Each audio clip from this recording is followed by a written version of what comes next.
Hi, this is Anusha, Director of Sarveshwar Academy. CA Foundation May 2026 results Friday release ஆச்சு. அதில் crack பண்ண ஜனார்தன் நம்ம கூட இருக்காரு. அவர் 12th வரையும் தமிழ் மீடியம் படிச்சுட்டு ஃபவுண்டேஷனுக்கு நம்ம அகாடமி வந்து ஜாயின் பண்ணார். அவர் வந்து பாஸ் ஆனது மட்டும் இல்லாமல் 3 சப்ஜெக்டில் 60+ எடுத்திருக்காரு. அவர் படிக்க என்னென்ன ஸ்ட்ராட்டஜிஸ் யூஸ் பண்ணாருன்றதை அவரை கேட்டு நம்ம தெரிஞ்சுப்போம். வாங்க. ஹாய், ஐம் ஜனா. நான் வந்து சர்வேஸ்வர் அகாடமியில் படித்து சிஏ ஃபவுண்டேஷன் கிளியர் பண்ணியிருக்கேன். மேம் சொன்ன மாதிரி ஸ்டார்டிங்கில் வந்து இங்கிலீஷ் வந்து கொஞ்சம் ஸ்ட்ரகிளாக தான் இருந்துச்சு. பட் போக அதை பிக்கப் பண்ணிக்கினேன். அதுக்கு மெயின் ரீசன் வந்து சார் தான். சார் வந்து என்ன சொன்னார்னா, இங்கிலீஷ்க்காக எக்ஸ்ட்ராவாக ஏதோ புக்ஸ்லாம் எடுத்து படிக்க தேவையில்ல, டிக்ஷனரிலாம் எக்ஸ்ட்ராவாக எடுத்துலாம் பார்க்க தேவையில்ல. ஃபவுண்டேஷன் புக்ஸை நம்ம நார்மலாக படித்தாலே அது நார்மலாக பிக்கப் ஆகிடும் அப்படின்னாரு. சார் சொன்ன மாதிரி தான் ட்ரை பண்ணேன் நான். எனக்கு அது யூஸ்ஃபுல்லாக இருந்துச்சு. இங்கிலீஷில் வந்து ஸ்பெல்லிங் மிஸ்டேக்கு அதெல்லாம் ஸ்டார்டிங்கில் கொஞ்சம் நிறைய இருந்துச்சு. ஸோ அதுக்கு நான் ரைட்டிங் ஸ்கில் யூஸ் பண்ணி எழுதி எழுதி பார்த்தேன். மற்றபடி மீனிங்க்கெலாம் நார்மலாக கூகுள் ட்ரான்ஸ்லேட் அடிக்கடி யூஸ் பண்ணிக்கினேன். மற்றபடி அதனாலே இங்கிலீஷ் வந்து கொஞ்சம் கஷ்டமாக இல்லை, ஈஸியாக பிக்கப் ஆகிடுச்சு. பாஸ் ஆனது மட்டும் இல்லாமல் நீங்கள் 3 சப்ஜெக்டில் 60+ம் எடுத்திருக்கீங்க. அதுக்கு என்னென்ன ஸ்ட்ராட்டஜிஸ் யூஸ் பண்ணீங்கன்னு சொன்னீங்கன்னா பார்க்குறவங்களுக்கு யூஸ்ஃபுல்லாக இருக்கும். ஓவராலாக ஃபவுண்டேஷனில் மொத்தம் 4 சப்ஜெக்ட்டு. 4 சப்ஜெக்ட்டுக்குமே சார் வந்து ஸ்ட்ராட்டஜி வந்து கொடுத்துருந்தாரு. சார் சொன்ன ஸ்ட்ராட்டஜி தான் ஃபாலோ பண்ணோம். பேசிக்காக எம்சிக்யூவில் வந்து மேக்ஸ் வந்து சார் வந்து நிறைய கால்சிட்ரிக்ஸில் வச்சுருக்காரு. கால்சிட்ரிக்ஸ் மூலமாக நான் மேக்ஸில் கொஞ்சம் சீக்கிரமாக முடிச்சிட்டேன். எக்ஸாம் கொடுத்த டைம்ஸ் முன்னாடியே முடிச்சிட்டேன். எக்கனாமிக்ஸ் வந்து சார் வந்து சூப்பர் சார்ட் கொடுத்துருந்தாரு. அது படித்தேன். மற்றபடி எக்கனாமிக்ஸ்க்கு நிறைய ட்ரிக்ஸ்லாம் இருந்துச்சு. ஸோ ஃபார்முலாக்கு அதுக்கெலாம் சார் சொன்ன மாதிரியே பண்ணேன். அக்கவுண்ட்ஸுக்கு வந்து நிறைய ரைட்டிங் ப்ராக்டிஸ் பண்ணேன். சம்ஸ்லாம் போட்டு போட்டு பார்த்தேன். ஸோ அது பிக்கப் ஆயிடுச்சு. நான் வந்து இங்கே ஓவராலாக ஒரு 4 மார்க் எக்ஸாம் எழுதிட்டேன். ஸோ அதனால மெயின் எக்ஸாம்லேருந்து எனக்கு பயம் தெரியல. டைமுக்குள்ளே முடிச்சிட்டேன். அப்புறம் நெக்ஸ்ட் வந்து கிளாரிட்டி. கிளாரிட்டி வந்து சம்ஸில் எல்லா சம்ஸ்லுமே கிளாரிட்டி ஒவ்வொரு ஸ்டெப்ஸும் நம்ம எதுக்காக பண்ணுறோம் அப்படின்னு கொஞ்சம் டீட்டெயிலாக சொல்லியிருந்தாங்க. எனக்கு வந்து நிறைய புரியல ஸ்டார்டிங்கில். ஸோ அப்போ வந்து நான் பர்சனலாக சார்கிட்ட கேட்டப்போ சார் வந்து எத்தனை வாட்டி டவுட் கேட்டாலும் அத்தனை வாட்டி சொல்லி தருவார். ஸோ அதனால கிளாரிட்டி எனக்கு நல்லா இருந்துச்சு. நெக்ஸ்ட் வந்து லால வந்து கேஸ் ஸ்டடீஸ் தான் அதிகமாக இருக்கும்னு சொன்னார். கேஸ் ஸ்டடீஸ் வந்து சார்கிட்ட ஒவ்வொரு வாட்டி கேட்கும்போதும் ஒவ்வொரு கேஸுக்கும் தனித்தனியாக மீனிங்லாம் சொன்னார். ஸோ அது வந்து எனக்கு ரொம்ப யூஸ்ஃபுல்லாக இருந்துச்சு. தேங்க்யூ ஜனா. இவ்வளோ டீட்டெயில்ஸை ஷேர் பண்ணதுக்கு ரொம்ப தேங்க்ஸ். இவ்வளோ அச்சீவ்மெண்ட் பண்ண சார் கிட்ட நம்ம பேசியே ஆகணும். அவர் என்ன சொல்கிறாருன்றதை கேட்டுருவோம். ஓகேங்களா? Hi, I'm Gopi, founder of Sarveshwar academy, coaching centre for CSCMA. இன்றைக்கி நம்ம கூட ஜனாதனம் இருக்கார். ஸோ இவர் வந்து பார்த்தீங்கன்னா சிஏ ஃபவுண்டேஷன் மே 2026 எக்ஸாம் இப்போ கிளியர் பண்ணார்.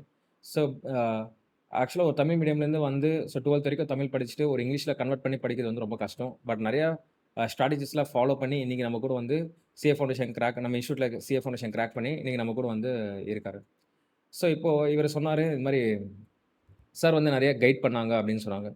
நிறைய கைட் பண்ணார், நிறையா வந்து ஹெல்ப் பண்ணார் அப்படின்னு சொன்னார். ஸோ ஆக்சுவலாக நான் என்ன பண்ணேன்னா, ஒரு ஸ்டூடெண்ட் வந்து ஜென்ரலாக அவங்க மைண்ட் செட் எப்படி இருக்கும், அவங்க எப்படி படிப்பாங்க எல்லாமே நம்ம அனலைசிஸ் பண்ணிவிட்டு, ஸோ இன்றைக்கி நம்ம என்ன பண்ணுறோம் அப்படின்னா, ஜனாக்கு ஸோ ஒரு தமிழ் மீடியமாக இருக்கும்போது வந்து அவரால் இங்கிலீஷ் வந்து புரிஞ்சிக்க முடியாத போது நம்ம என்ன பண்ணுறோம், அவருக்கு ஏற்ற மாதிரி வந்து நம்ம தமிழ் எக்ஸ்பிளைன் பண்ணுறோம் கான்செப்ட்ஸ் எல்லாமே. ஸோ எல்லா சப்ஜெக்ட்ஸ்லையுமே வந்து கான்செப்சுவல் கிளாரிட்டி ஃபஸ்ட்டு நம்ம கொடுத்துறோம். ஸோ அதே மாதிரி இவங்களுக்கு எப்போவுமே ஃபவுண்டேஷன் வந்து பார்த்தீங்கன்னா 4 சப்ஜெக்ட்ஸ் நான் தான் டீச் பண்ணுவேன். ஸோ போன ஜான் அட்டம்ப்ட்டில் கூட பார்த்தீங்கன்னா நம்மளுக்கு ரிசல்ட் இருக்குது, இந்த மே அட்டம்ப்ட் ரிசல்ட் இருக்குது. ஸோ 4 சப்ஜெக்ட்ஸ் டீச் பண்ணும்போது எந்தெந்த ஸ்டூடெண்ட்ஸ்க்கு எப்படி நடத்தினா நல்லாயிருக்கும், கரெக்டாக இருக்கும் அப்படின்னு சொல்லிட்டு ஸோ நம்ம அதுக்கேற்ற மாதிரி தான் நம்ம டீச் பண்ணுறோம். ஸோ இன்றைக்கி 3 சப்ஜெக்ட் வந்து 60க்கு மேலே எடுத்திருக்காரு. ப்ளஸ் வந்து ஒவ்வொரு சப்ஜெக்ட்டில் முக்கியமாக லா. ஸோ நிறைய பேர் டிஃபிகல்ட்டாக ஃபீல் பண்ண சப்ஜெக்ட்டில் வந்து ஸோ ஒரு 50+ வந்து ஸ்கோர் பண்ணது பெரிய விஷயம்.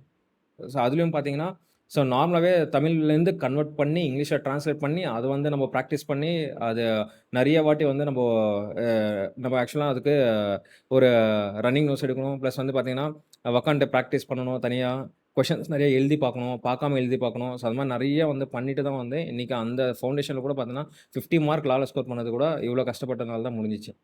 அதே மாதிரி பாஸ்னா 200 அந்த மாதிரிலாம் எடுக்கல, 245 மார்க் எடுத்திருக்காரு. ஸோ இது மேக்ஸில் 67 எடுத்திருக்காரு.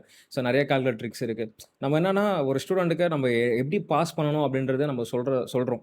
அது வந்து என்னன்னா சில பேர் வந்து அது அவங்க trust the process, trust the டீச்சர்னு சொல்லுவாங்க. அது மாதிரி அவர் என்னென்னா என்னை நம்பினார், நான் கொடுக்குற ப்ராசஸ், நான் கொடுக்குற ஸ்ட்ராட்டஜிலாம் ஃபாலோ பண்ணார். இன்றைக்கி கிளியர் பண்ணிட்டு ஸோ ஃப்ளைங் கலர்ஸோடு இன்றைக்கி சிஏ இன்டரில் இன்றைக்கி என் கிளாஸில் காஸ்டிங் கிளாஸில் இன்றைக்கி உட்காந்தாரு. ஸோ அந்த மாரி இதுக்கு பின்னாடி வந்து எஃபர்ட்டுன்னா, ஸோ என் எஃபர்ட்ட தாண்டி அவரோட எஃபர்ட் என்னன்னா, நான் என்ன பண்ணேன்னா, நான் ஆக்சுவலா ஸ்ட்ராட்டஜிஸ் குடுத்தேன் நானு. எல்லா சப்ஜெக்ட்ஸ்க்குமே 4 சப்ஜெக்ட்ஸ்க்குமே பாஸ் பண்ணதுக்கு ஸ்ட்ராட்டஜிஸ் குடுத்துட்டேன். 2வது வந்து பார்த்தீங்கன்னா, நான் நெறைய எக்ஸாம்ஸ் கண்டக்ட் பண்ணேன். ஸோ ரிப்பீட்டடா எக்ஸாம்ஸ் வச்சுக்கிட்டே இருந்தேன். இன்னும் சொல்லப்போனா 4 மாக் எக்ஸாம் எழுத வச்சுட்டு தான் மெயின் எக்ஸாம்க்கு அனுப்பிச்சு விட்டேன். அந்த 4 மாக் எக்ஸாம் எழுதும்போதே அந்த கான்ஃபிடன்ஸ் வந்து இங்கேயே கெயின் பண்ணிட்டேன். ஸோ 4 மாக் எக்ஸாம்ஸ் கண்டக்ட் பண்ணேன். நெக்ஸ்ட் வந்து பார்த்தீங்கன்னா, எக்ஸாம் முன்னாடி வந்து பார்த்தீங்கன்னா, நம்போ ரிவிஷன் பிளானு, ஸ்ட்ராட்டஜிஸ் இது நம்போ ஸ்டடி பிளானு எல்லாமே குடுத்தோம். அந்த 1 1/2 டே பிஃபோர் வந்து எக்ஸாம் வந்து நம்ம என்னென்ன பண்ணணும்னு சொல்லிட்டு அந்த 1 1/2 டேக்குலாம் ஸ்ட்ராட்டஜி குடுத்தோம். ஸோ இந்த மாரிலாம் பண்ணி தான் வந்து அவரு எக்ஸாம் கிளியர் பண்ணாரு. சார் அப்போ சிஏ கிளியர் பண்ண லாங்குவேஜ் ஒரு தடையா இருக்காதா? யார் வேணாலும் கிளியர் பண்ணலாமா சார்? அத பத்தி கொஞ்சம் சொல்றீங்களா? மேம் ஆக்சுவலா லாங்குவேஜ் வந்து ப்ராப்ளமா இருக்காதுங்க மேம். ஏன்னா தமிழ் மீடியமா இருக்கட்டும், இங்கிலீஷ் மீடியமா இருக்கட்டும், ஐசிக்கு வந்து ஒரு எக்ஸ்பெக்டட் லாங்குவேஜ் இருக்கு. அது வந்து ஐசிஏ லாங்குவேஜ். யார் வந்து தியரி பேப்பர்ஸ் இப்போ முக்கியமா பார்த்தீங்கன்னா, நம்ம ஃபவுண்டேஷன் வந்து லா பேப்பர் வந்து ஸோ அந்த லாங்குவேஜ் வந்து அப்படியே ப்ரொஜெக்ட் பண்ணும். ஸோ எல்லாரும் என்ன பண்ணுவாங்கன்னா, இப்போ இங்கிலீஷ் மீடியம்ல வரவங்க எல்லாமே நம்ம ஓனா எழுதுனா மார்க் வரும்னு நினைப்பாங்க. ஸோ அது கிடையாது. ஸோ ஐசிஏ லாங்குவேஜ் யார் வந்து பிரசென்ட் பண்றாங்களோ, யார் வந்து ப்ரொஜெக்ட் பண்றாங்களோ, ஸோ அவங்க ஈஸியா வந்து கிளியர் பண்ணலாம். நெக்ஸ்ட் சிஏ இன்டர்ல பார்த்தீங்கன்னா, இப்போ லா சப்ஜெக்ட் இருக்கு, ஆடிட்டிங் சப்ஜெக்ட் இருக்கு. ஸோ இதெல்லாமே எஸ்எம் சப்ஜெக்ட் இருக்கு. ஸோ வந்து ஐசிஏ லாங்குவேஜ் நம்ம கொஞ்சமாச்சும் என்னன்னா, நம்ம கொஞ்சம் அந்த லாங்குவேஜ் வந்து நம்ம ப்ரொஜெக்ட் பண்ணணும். ஸோ நம்மளால முடிஞ்ச அளவுக்கு நம்ம ஐசிஏ லாங்குவேஜ் வந்து ப்ரொஜெக்ட் பண்ணோம்னா, நம்ம வந்து பாஸ் பண்ணலாம். The more you learn, the more you practise, then language will not be a problem ma'am. Jana, நீங்க ஏதாச்சும் சொல்ல ஆசைப்படுறீங்களா ஜனா? நான் வந்து இந்த நேரத்துல எல்லா நேரத்திலுமே எனக்கு என் கூடவே இருந்த என் பேரண்ட்ஸுக்கு வந்து நான் தேங்க் பண்ணணும். நெக்ஸ்ட் வந்து இந்த இன்ஸ்டிடியூட் வந்து எங்க அண்ணா தான் ரெஃபர் பண்ணாரு. ஆ அவருக்கு ரொம்ப தேங்க்ஸ் சொல்லணும். ஏன்னா, one of the best academy தான் சொல்லுவேன் நான் இந்த இன்ஸ்டிடியூட்ட. நெக்ஸ்ட்டு கடவுளுக்கு தான் தேங்க்ஸ் சொல்லணும். நெக்ஸ்ட்டு சாருக்கு தேங்க்ஸ் சொல்லணும். Thanks ma'am.